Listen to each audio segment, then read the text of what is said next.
Bueno chicos, buenos días.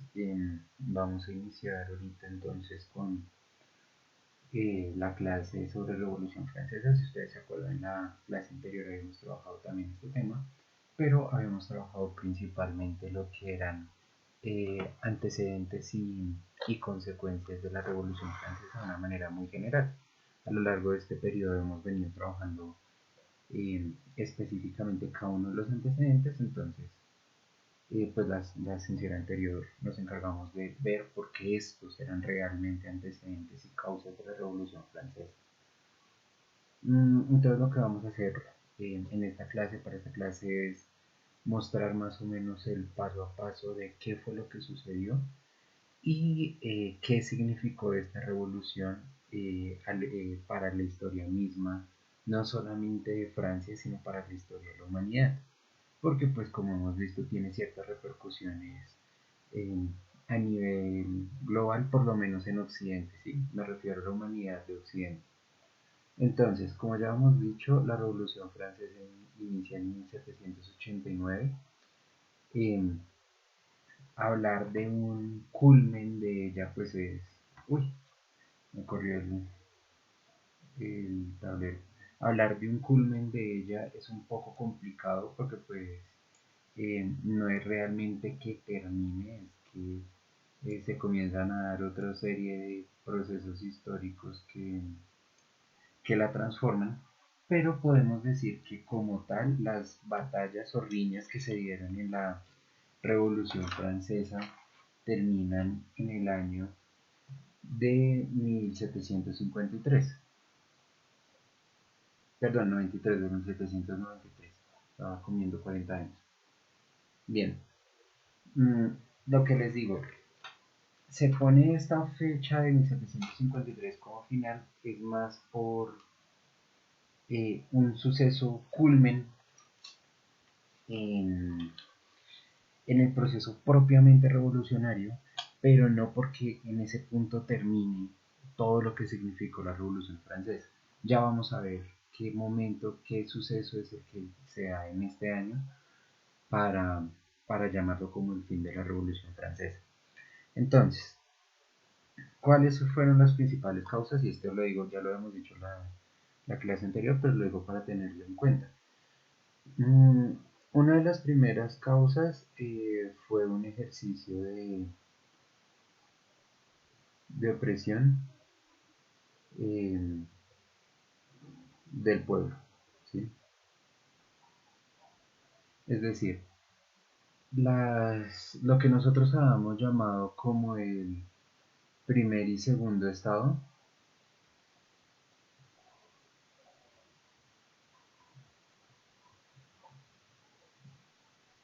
el primer y el segundo estado habían estado haciendo opresión al pueblo, opresión política, económica, social, de muchos tipos. Entonces, política y económica es algo que nosotros pues fácilmente deducimos, ¿sí? Política porque pues los únicos que tenían, o sea, si ustedes se acuerdan, nosotros hemos visto que, eh, vamos a colocarlo acá, primer, segundo y tercer estado tenían cada uno un voto, ¿sí? Un voto en las sesiones de, bueno, de Congreso, en el Congreso de Francia, llamémoslo así, no recuerdo bien el nombre técnico en ese momento, en el Senado, perdón, ¿sí? Cada uno tenía un voto. Cuando se reunían primero y segundo, pues obviamente el tercero iba a la pérdida. Entonces, políticamente aquí es donde se ve precisamente esa opresión. Económicamente, pues no hay que ir muy lejos. La diferencia de clases que había en el momento, aunque hablar de clases sociales en este punto de la historia es difícil, pero esa diferencia eh, ya se daba. Recordemos que clases sociales es un término que comienza a usar propiamente Marx. Entonces usar ese término para algo anterior a Marx pues es como complicado. Pero por último, el elemento social sí se ve de una manera un poco menos directa, ¿sí? ¿Por qué? Porque en este punto la burguesía comienza a crecer, ¿sí? Si ustedes recuerdan, la burguesía eran los mercantes, ¿sí? Las personas que tenían conexiones mercantiles o que eran los comerciantes de la época. Estos mercantes tienen una gran ganancia a causa del saqueo a América, ¿sí? Unos dirán, no, pero es que no fue un saqueo, no, sí fue un saqueo. Del saqueo a América. Todas las ganancias que obtuvieron de este proceso, de lo que se conoce comúnmente como la conquista de América, que realmente fue un saqueo, llegó a enriquecer a estas personas burgueses. Eso le significó acceso a qué? Le significó un acceso a, eh, pongámoslo, ventajas que le pertenecían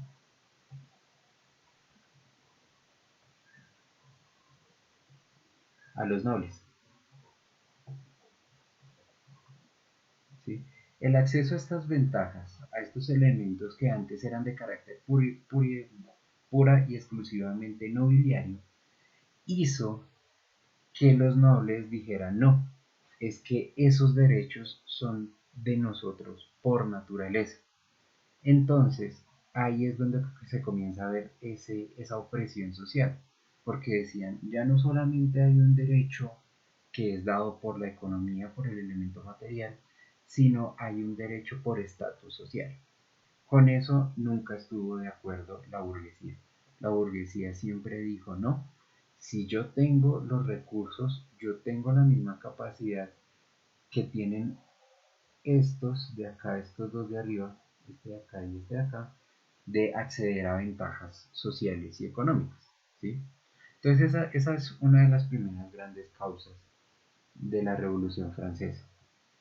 Y bueno, aquí vamos viendo otra que fue el descubrimiento de América. Eh, el segundo es un proceso de, eh, de aumento de los costos de los productos, ¿sí? Creo que esto no es sorpresa para ninguno de los que son aficionados a las películas o algo por el estilo. En Francia siempre fue una nación que estuvo en constante conflicto.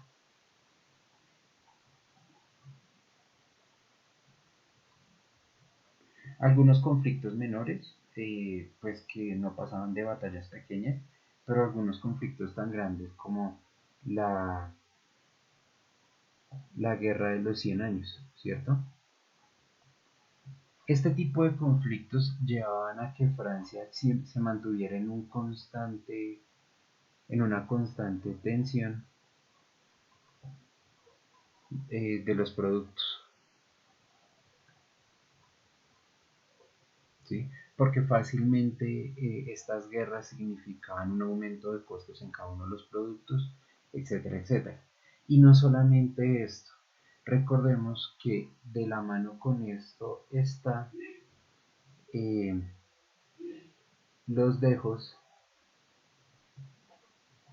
del feudalismo. En este momento de la historia, el feudalismo ya está en caída, ¿sí? Ya está a punto de terminarse, entonces propiamente como feudalismo no se está trabajando, se está dando un paso en los sistemas económicos.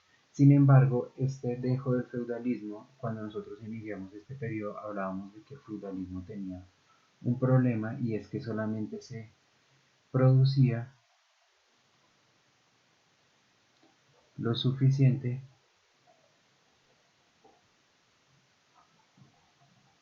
para subsistir. Es decir, esta producción del feudalismo nunca buscaba un rédito económico. Y como se hacía producto solamente apenas para subsistir, eso hacía que el producto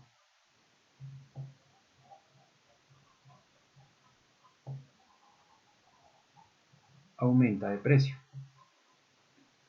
¿sí? Aumentan los costos sobre ese producto, lo cual nos lleva directamente de nuevo a este punto acá, el aumento de los costos. Entonces, si se dan cuenta, aunque son muchas las causas que uno puede nombrar, todas son interrelacionadas unas con las otras.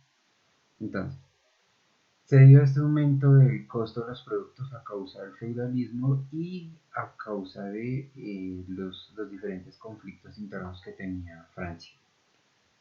Aparte de esto, hay una expansión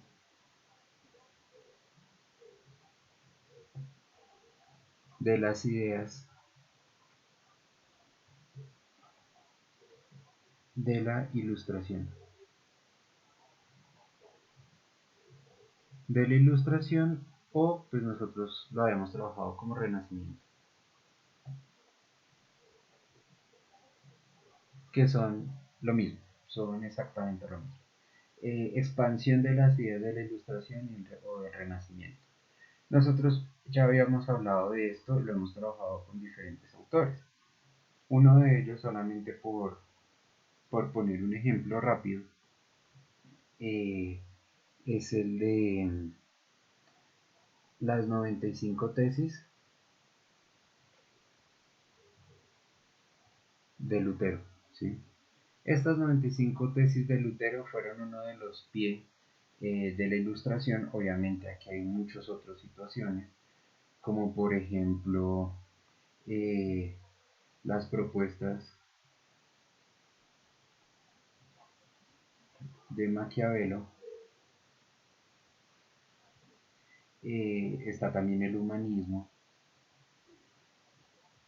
bueno, entre otros elementos, ¿sí? Para no extendernos. Este tipo de sucesos significaron una transformación en la idea general de hombre, ¿sí? Y esta idea general de hombre decía que todos los hombres son iguales, ¿sí?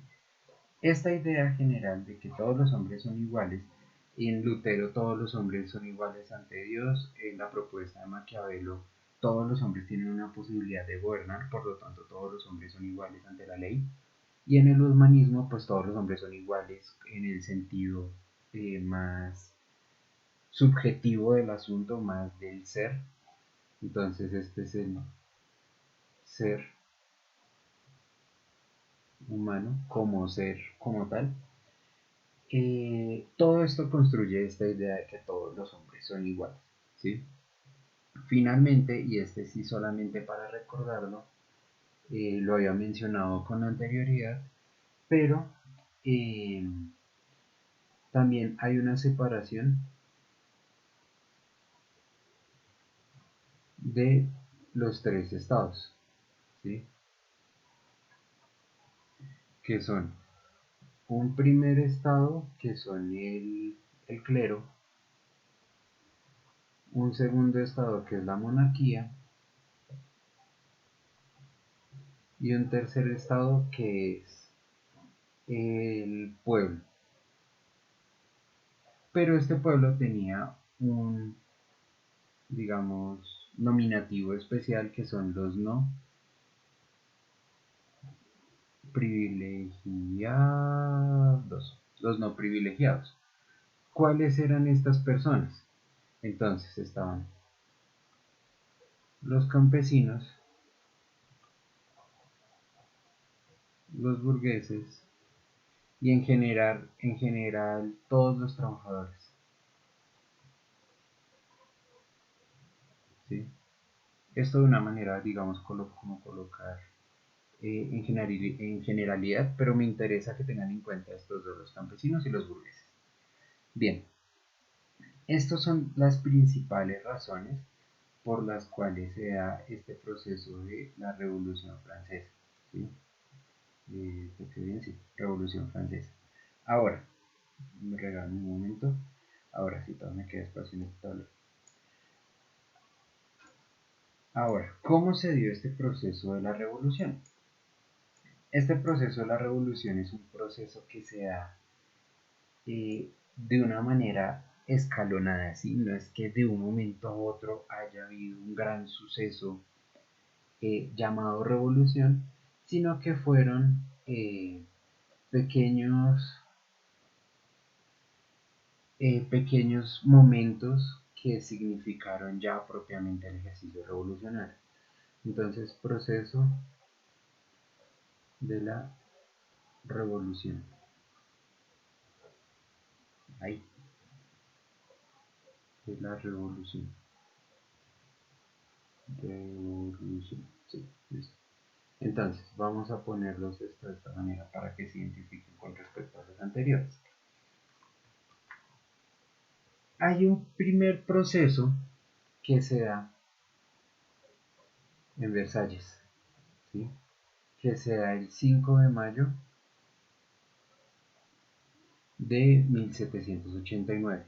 Ay, 1789, ¿sí? Este primer proceso, ¿cuál es? Se hace una gran asamblea en, en Francia en la cual se busca, pues, que todas estas situaciones que se están presentando antes, esta opresión al pueblo, este tipo de situaciones, se lleguen como a un tipo de acuerdo, ¿sí? Lo que pasa es que el, el tercer estado, digamos los representantes,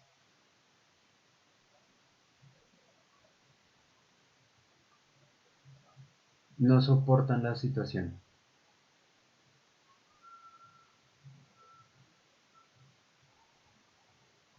Es decir, dicen, nosotros ya no vamos a tener, no tenemos por qué seguir soportando todos los vejámenes eh, a los que nos están imponiendo el primer y el segundo estado. ¿Sí? Nosotros ya no tenemos por qué seguir aguantando eso. Y entonces, en este momento, se crea una cosa que se llama la, la Asamblea Nacional. ¿Sí? La Asamblea Nacional es un movimiento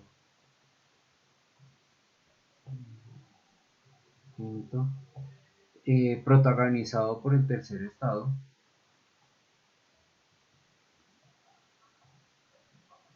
en donde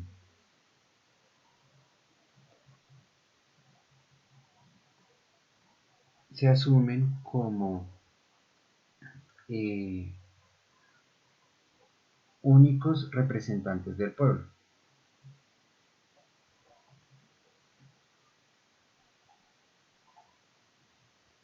Representantes del pueblo. Es decir, ni el primer ni el segundo estado tenían ahora derecho a decir de que estaban haciendo el bien o el mal por el pueblo, que también era una situación que, como veíamos antes, se hacía repetitiva. Entonces, el clero asumía que sus propuestas hacían bien al pueblo y decía yo estoy actuando en pro del pueblo, y lo mismo decía la monarquía. Desde este punto, desde este momento, se deja de, eh, de asumir como si ellos tuvieran el derecho de hacerlo. Aparte de esta asamblea y en medio de esta asamblea se crean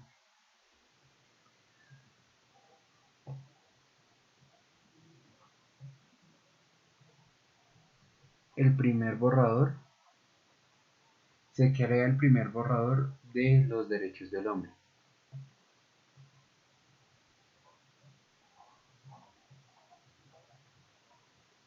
¿Sí?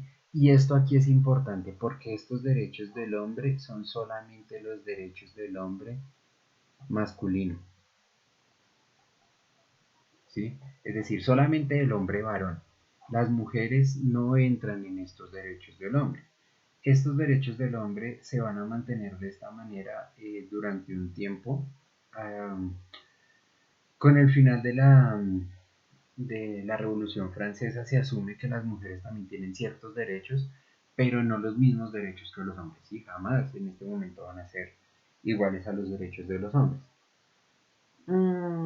Y finalmente, eh, en este movimiento también hay hay 47 nobles, o bueno, sí, 47 nobles y algunos miembros del clero ay, yo estoy escribiendo muy rápido, se, se unen a la causa, ¿sí? Se unen a este movimiento. Entonces, ¿esto qué quiere decir? Que no solamente era un movimiento del pueblo, sino que ya tenía cierto apoyo de la nobleza y cierto apoyo del clero. Este apoyo no era absoluto, para nada, era un apoyo más que ambos partidarios, los nobles y el clero, buscaban era como intentar salvaguardar un poco de sus eh, ventajas que tenían sobre el pueblo y de hacerse parte de, pero no en ningún momento significaba que realmente hubiera un apoyo completo de la nobleza en general y del clero en general, solamente algunas partes de ellos. Acá, en este punto, se da una cosa que se llamó, eh, bueno, con la Asamblea Nacional, listo, bien, vamos a ponerlo así. Después de creada la Asamblea Nacional, eh,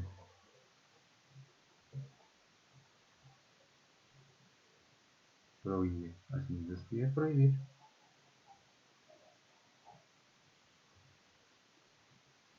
mentira, así sí se escribe prohibir. Ay, un borrador no escribió. Se les prohíbe a la Asamblea Nacional eh, reunirse en el Parlamento, ¿sí? Se les prohíbe reunirse en las instalaciones del Parlamento. Entonces, ¿ellos qué hacen? Ni cortos ni perezosos, siendo todos del pueblo, dicen, listo, nos vamos a reunir en un salón de juegos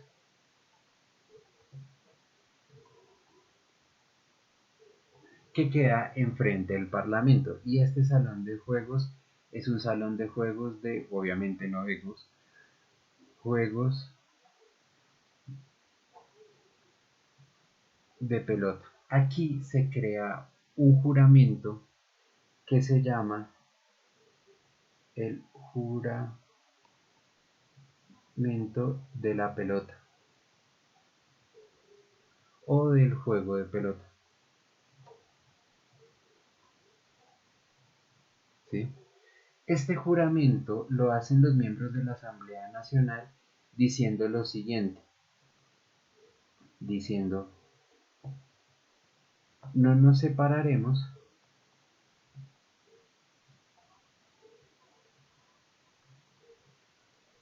hasta que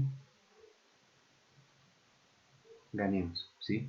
Juran que su alianza va a continuar hasta el momento en el que ganen estos derechos y estos, es bueno, primero estos derechos que se habían pactado acá en los derechos del hombre y segundo que se ganen todos este tipo de, o que se superen, ya digámoslo así, todo este tipo de, se me perdió, eh, de agresiones que les estaban haciendo, agresiones políticas, ¿verdad? Económicas y sociales. Entonces, hasta ese momento no se iba a disolver la, la Asamblea Nacional.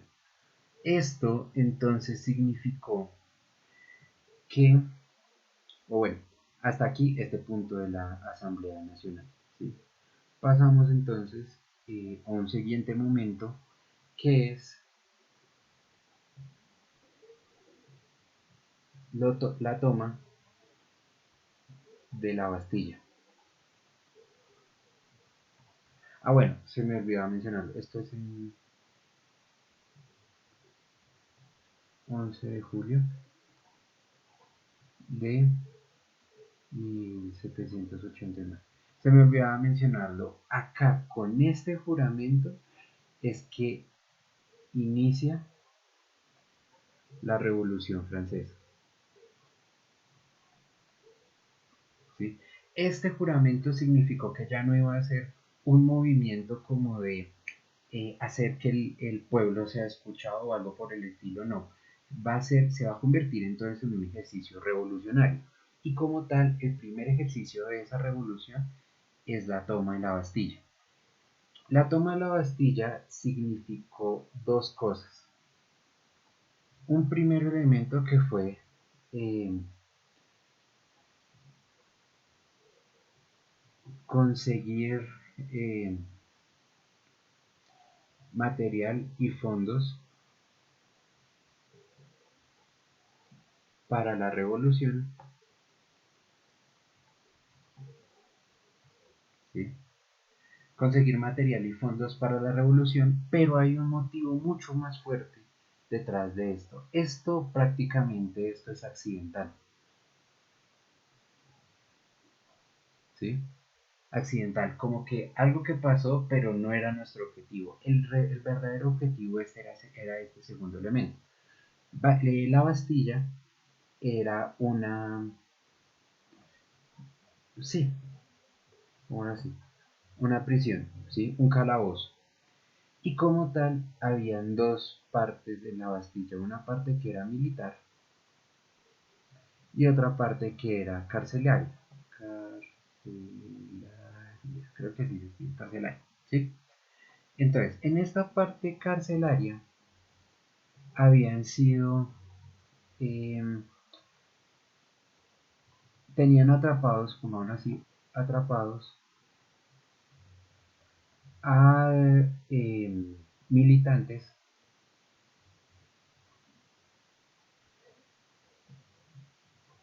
de la Asamblea Nacional, ¿sí? Es decir, el gobierno al ver todo, el gobierno, eso suena raro, la monarquía al ver todo esto que surgió con el juramento de la pelota y todo, empezó a perseguir y encarcelar a aquellos miembros de la Asamblea Nacional que fueran en contra de sus propuestas. Entonces, esto es un primer objetivo. El objetivo es entonces la libertad de ellos, ¿sí? Sin embargo, aquí hay otro elemento y es el elemento militar. La milicia, recuerden que la Bastilla tiene una torre grandísima y es una fortaleza. Y los militares más bien, apuntaban sus ay,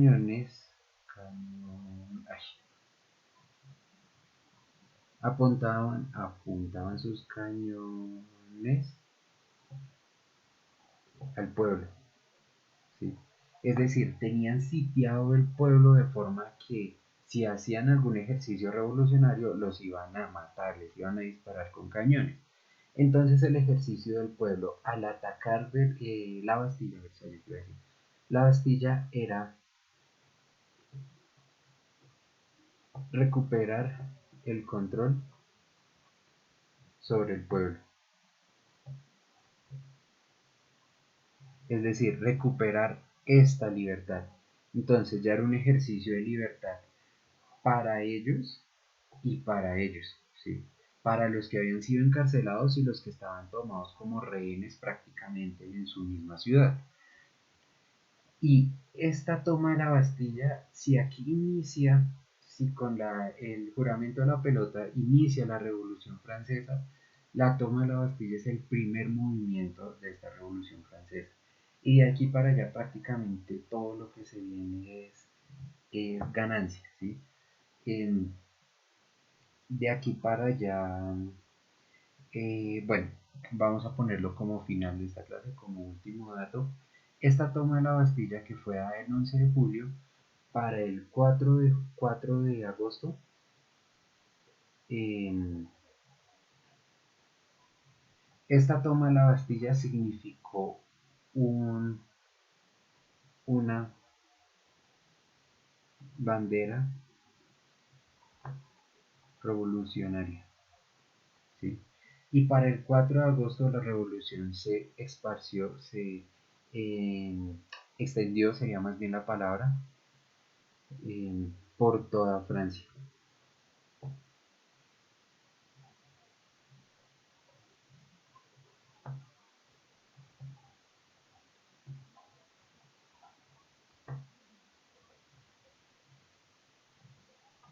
Eh, bueno, tengan en cuenta con este dato que no quiere decir que el 4 de agosto de un momento a otro hubo como un suceso que ¡pum! Llevó a toda Francia, no, sino que en el 4 de agosto se comenzaron a ver movimientos revolucionarios en diferentes ciudades de Francia. ¿Sí? A eso es a lo que se refiere esta extensión de la revolución por toda Francia. El 4 de agosto, en este momento, es que ya se comienzan a ver estos ejercicios por todo el país. Perdón. Bien chicos, vamos a dejar hasta ahí. Estos son solamente los primeros momentos de la Revolución Francesa.